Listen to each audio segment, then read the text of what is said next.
Mo complete ba sa Guys, Dilihason yun siya. pala yung EI. So ay nandyan na yung ang iyang si Milya. Katiter pa pala yan. Katiter yung pinapasok nila. So ano yung advantage pag EI? wala hasol sa tagiya sa anay. Hindi siya hassle kasi hindi ka na magdadala ng butakal. Ang disadvantage sa Ano?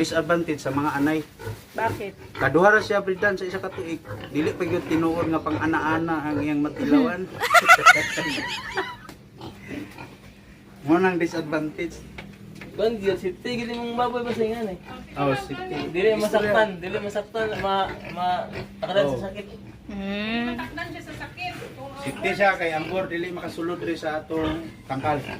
Oo, kay sakit. bisan asa to nimo mo